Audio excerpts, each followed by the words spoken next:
Well, you know a beautiful garden when you see one, but how do you decide what to plant where? Well, today on Get Growing, we have an expert in garden design who has a great eye and a green thumb. So hi, my name is Meghan McCarthy. I'm an assistant horticulturist here at the Memorial University Botanical Garden. Okay, Meghan, you have such a great thing growing here, but for anyone who's looking to design or redesign their garden, what should they keep in mind? Yes, so most of the time people want to do that for three reasons. So either something aesthetically isn't working, so you just don't like what you're looking at. Another reason would be that the function is off. So, I need to be able to bring my snowblower from, A to B, and I can't get through because there's a tree or there's steps or whatever. And then there's also the ecological side. So I would love to grow veggies, but I have deep shade.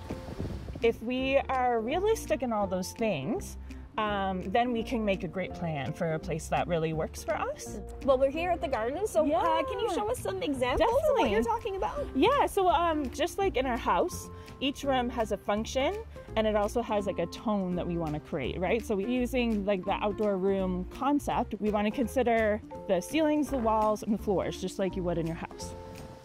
So for here, if you start with the ceiling, we have this beautiful golden chain tree, we have this kiwi and arbors that kind of are cozy. Again, if you want to be feeling very like the joy of nature, you feel very much in nature when you're under a canopy.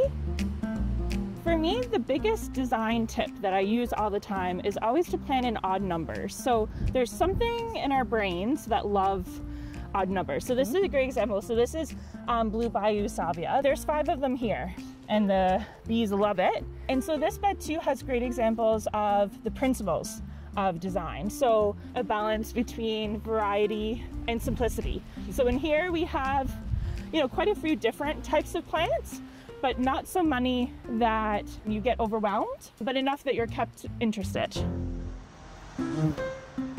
There's a lot of elements in art that we use in design. So for example, contrast as well. So in this section, you have a lot of plants, but these rocks provide a relief to your eye so you don't get overwhelmed. And we actually love using stone in the garden because it's a different texture as well.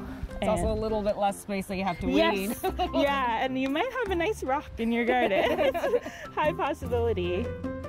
Design can be really overwhelming. Like, where do you start? You just have like a blank space and you're like, oh man, I know my favorite color is purple, but I don't know, right? Yeah. So if we kind of take these rules and can start somewhere, like, okay, I have like this much space, I have these needs, so that when you make a plan, you feel really confident in your plan, because all this takes time and money, right? And hard work. So if I'm gonna plant a plant, I'm gonna wanna know it's one I like, it's gonna live, right? It's gonna work in that space, and it's gonna contribute to my goal. Yeah, it's an investment. Totally. Investment of time and money. Exactly. Yeah. And we always say too that when you're in your space, you can kind of shop in your own backyard too, because a lot of us have things that we might not know what they are, or they may not work in one place, but they might work in another part of your design. So again, if you have your plan, you say, I want this area to be shady, this area over there is shady, so I'm just gonna bring the plants from A to B,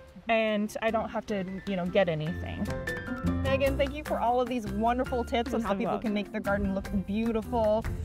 Thanks for helping us get growing. Thank you, and we'll see everybody at the garden.